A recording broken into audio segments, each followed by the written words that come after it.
On December 6th, President Trump's words shook the world. He recognized Jerusalem as the capital of Israel, and whether he knows it or not, fulfilled his part in a frightening biblical prophecy. Because according to the final chapters of the Bible, our country and every American citizen are about to face its greatest tribulation. Only the church leaders know the true meaning of this biblical prophecy that is encrypted in the writings of 4 ancient prophets, inspired to send a warning across the centuries to all true Christians and patriots. Therefore, before watching this documentary, be forewarned.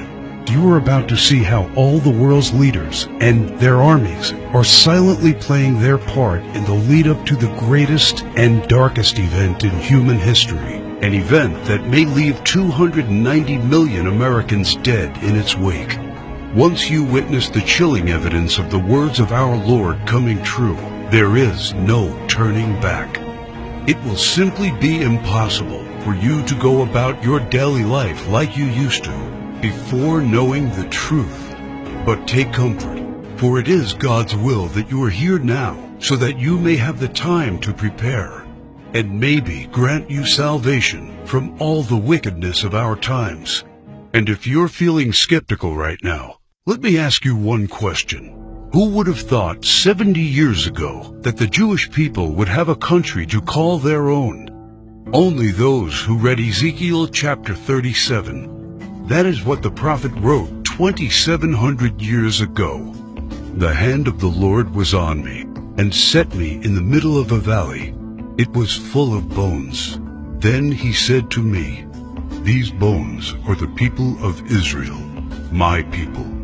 I will take the Israelites out of the nations where they have gone. I will gather them from all around and bring them back into their own land.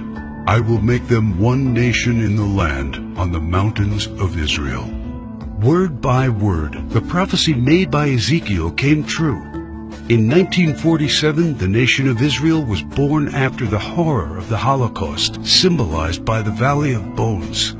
Scattered for more than 2,000 years, the Jewish people come from all over the world into this new state and made it an economic and military power. Yet, it was not whole. Israel needed Jerusalem to become its rightful capital again, and that only happened with the support of President Trump. However, to the north of Israel, other biblical prophecies have come true. The prophets Isaiah and Jeremiah write about this Syrian civil war. This is what the prophet Isaiah says: "Damascus will no longer be a city, but will become a heap of ruins." And these are the words of Jeremiah: "Damascus has become feeble. She has turned to flee, and panic has gripped her. Anguish and pain have seized her. Surely her young men will fall in the streets." For 5,000 years, the capital city of Syria stood as one of the oldest and most prosperous cities in the world. But the civil war began in 2011 and turned it into a ruin. Not only do the prophets talk about the war, but also the refugee crisis and the deaths of its men fighting for one side or the other. The army of Syrian dictator Bashar al-Assad has been fighting the rebels backed by the United States, Israel, Turkey, Jordan, and Saudi Arabia, and ISIS terrorists. In 2015, Bashar al-Assad was at the brink of total defeat. Yet exactly at that time, another biblical prophecy was fulfilled. Ezekiel 38 tells of Russia coming to the border of Israel. The word of the Lord came to me: "Son of man, set your face against Gog of the land of Magog. I will turn you around, put hooks in your jaws, and bring you out with your army. In the latter years you will come into the land of those brought back from the sword, and gathered from many people on the mountains of Israel." One only has to look at the map of the world as it was known at the time of the prophet to understand. To the north of the Caspian Sea, we find the people known as Magog, inhabiting the land known as Rosh. Over time, the ancient name of Rosh became current-day Russia. Twice, Ezekiel says that Magog will bring his armies from the extreme north to the border of Israel. None other than President Ronald Reagan, a devout Christian, said many times he truly believed Russia to be Magog according to Ezekiel. What about the word Gog? Bible scholars agree that the word Gog is not an actual name, but a title. He is the ruler of the land of Magog, like a king or a czar. Ezekiel clearly says that Russia will come to the mountains of Israel in the latter years. This happened in September 2015 and never before. For the first time in history, the Russian Army, Navy, and Air Force became involved in a war in the Middle East. According to Ezekiel, Magog's armies has several allies: Persia, Cush, and Gomer and Togarmah. Iran has been known as Persia for much of its history, during the time of the prophets and beyond. Right now, Iranian troops are on the ground in Syria, fighting side by side with the Russians and the forces loyal to the regime of Bashar al-Assad. Put and Cush are the ancient names of Libya and Egypt. Egypt and Libya both suffered civil wars, and the new leadership is very friendly to the Russians. But the greatest surprise is the land known to Ezekiel as Gomer and Togarmah. The historian Flavius Josephus references Togarmah and Gomer as the people that lived on the territory of present-day Turkey. In fact, Turkish history books identify these tribes as living on their land at the time of the prophets. 3 years ago, Turkey was a strong NATO ally, but everything changed after the failed coup attempt in 2016. Now, Turkey has become increasingly hostile to NATO and the United States. It forced NATO to remove forces from its bases. It's buying weapons from Russia. It fully condemned the idea of Jerusalem becoming the capital of Israel. And in fact, right now, the Turkish army is in Syria, fighting to defeat the enemies of the Syrian dictator. The End Times Alliance, prophesied in the first verses of Ezekiel chapter 38, has already been formed. Never in the history of mankind has there been an alliance between Russia, Iran, and Turkey. Now, one final prophecy needs to be fulfilled before the start of World War III. We saw how Jeremiah predicted the destruction of Damascus in chapter 49, but there is one more thing he wrote about that has not happened yet. And I will kindle a fire in the wall of Damascus, and it shall consume the palaces of Ben-Hadad. Ben-Hadad is not an actual person, but a title. Just do one simple search online, and you will discover that Ben-Hadad is the ruler of Aram Damascus. While it is clear that Bashar al-Assad is the current ruler of Damascus, Aram is a region in Syria now known as Aleppo. The city of Aleppo was just recently recaptured by the regime of Syrian President Bashar al-Assad with the help of Iran and Russia. And Jeremiah says that soon his palace will be burning. How does this happen? Look no further than the headlines of recent months, and you see time and time again Israel calling for the assassination of the Syrian dictator. Isaiah also writes about the end of Syria's dictator. The fortified city will disappear from Ephraim, and royal power from Damascus. This is the spark that ignites World War III. Ezekiel chapter 38 states that 2/3 of Israel will be destroyed in this coming war, and those left in the Holy Lands will face grief and pain and hardship. So what happens to the United States? Will we not help Israel at its darkest hour? To answer this question, we must first find the United States in biblical prophecy. John the Apostle in the book of Revelation, and Jeremiah and Isaiah talk about another end times nation in their writings. A nation called Babylon, or Mystery Babylon. The name is deeply symbolic. Ancient Babylon was a city made great by people who came from all parts of the ancient world, just like immigrants helped make the United States the world's only superpower. And because the prophets didn't know of the existence of the North American continent at the time of the visions, they called it Mystery Babylon. Some say biblical Babylon refers to ancient Iraq. But if that is true, why do the prophets see it as a nation surrounded by waters? O thou that dwellest upon many waters, abundant in treasures, where all who had ships on the sea became rich through her wealth, While biblical Babylon has plentiful access to waters rich in resources, most of Iraq is a desert and has only a narrow stretch of coastline. Why do the prophets talk about pollution when in ancient Iraq there could be no such thing? Thou hast destroyed thy land. I have polluted mine inheritance, and have given them into thine hand. Babylon mounts up to heaven, and descends above the heights of the clouds. These metaphors clearly reference a nation that has discovered flight. It is obvious that Babylon, or Mystery Babylon, can't be ancient Iraq. But the prophets have more to say about this end times nation. Babylon is hailed as a queen among nations, the lady of kingdoms. According to the prophets, Babylon reigneth over the kings of the earth. It is the praise of the entire earth, and an astonishment among the nations. It is a place of great riches, and the merchants of the earth are waxed rich through the abundance of her delicacies. In fact, the prophets say clearly that should something happen to Babylon, all worldwide trade would stop. The merchants of the earth will weep and mourn over her, because no one buys their cargoes anymore. It is the #1 military power, and it's called the hammer of the whole earth.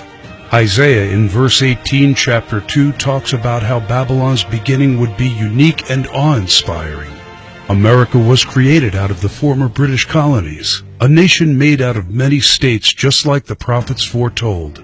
Our ancestors were the first British colonists, and we speak their language. That's the reason why Jeremiah sees England like a mother to the U.S., according to verse 50, chapter 12. More so, the prophets talk about the lion that is on the sigil of the mother of Babylon. England uses the lion as its royal symbol. The last crew the prophets left us is incredibly accurate. The scripture often refers to Babylon as a woman.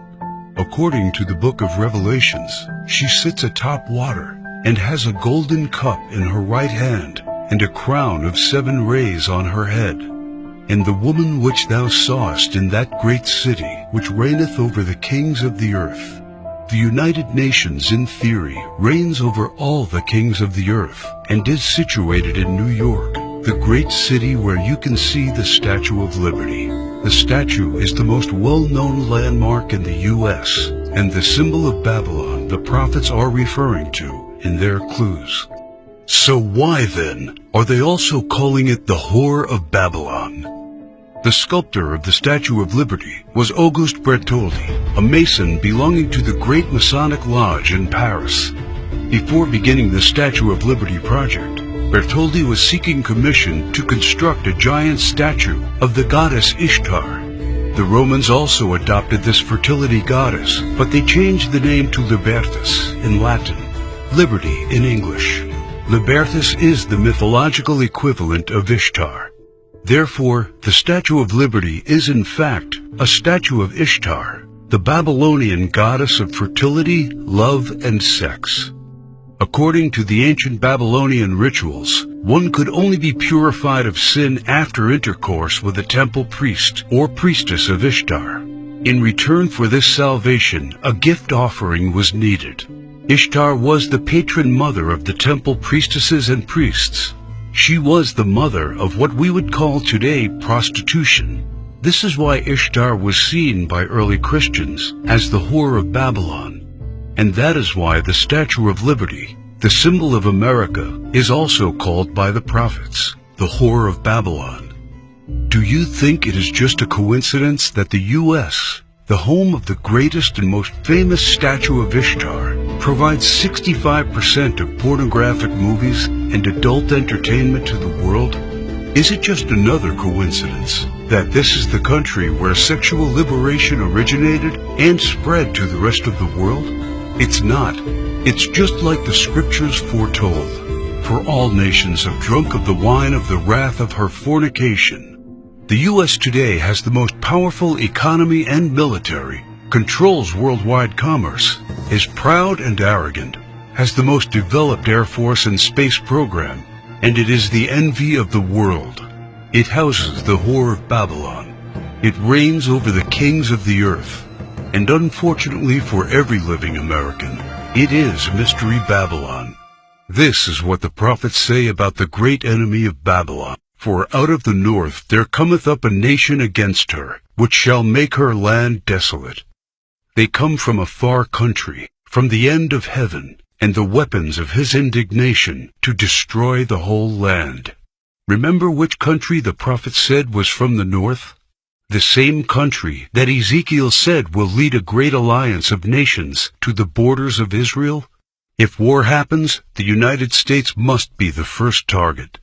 That is why the prophets foretell that at the start of this war, Russia will unexpectedly use a very special weapon, the weapon of indignation, against the whole territory of the U.S., a weapon like which the world has never seen.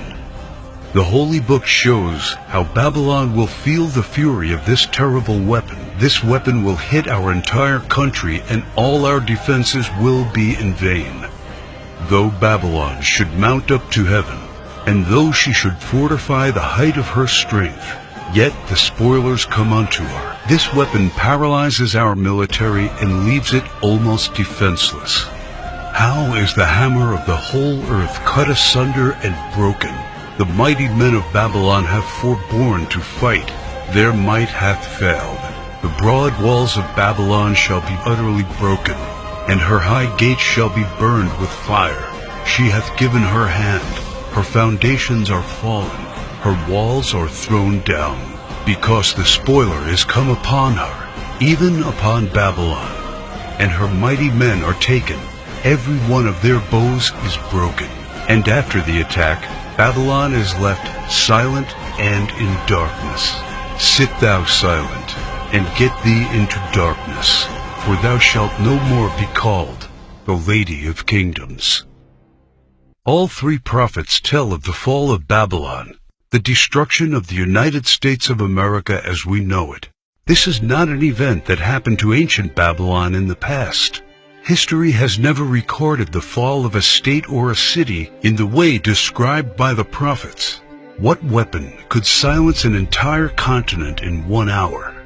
The world has never seen one until a few years ago, with the creation of the electromagnetic pulse, or EMP. Over and over, think tanks like the EMP Commission, working for the Senate, have warned how this is the greatest and perhaps only real vulnerability of the United States. Yet no administration has done anything about it. We are completely unprepared for what's coming. Every report says the same thing. This event can wipe out 90% of Americans, and all it takes is just one warhead to be detonated above the United States to take us back to medieval times. The lasting effects will destroy society as we know it, exactly as the scriptures predicted. Therefore shall her plagues come in one day, death and mourning and famine. Without hospitals or pharmacies being able to function, people won't be able to take their necessary medication. Without running water, heat, and garbage disposal, diseases will break out. As cars and trucks stop running, market shelves will become empty. Desperate people will become looters, and there will be food riots. There will be no police, no law, no health care, no help. It will all descend into chaos and confusion, a complete collapse of everything we take for granted today. As the prophet Jeremiah says, "And it shall be, when thou hast made an end of reading this book, that thou shalt bind it to a stone, and cast it into the midst of Euphrates. And thou shalt say, Thus shall Babylon sink, and shall not rise from the evil that it will bring upon her. And this is the start of the time of tribulation and sorrows. For then shall be a great tribulation, such as was not since the beginning of the world to this time, no, nor ever shall be." And yet, the prophet shows that there is still hope. But the ones who endures to the end will be saved. The message couldn't be any clearer. The warnings are there so that only the ones who believe the words and warnings of our Lord and prepare will be saved.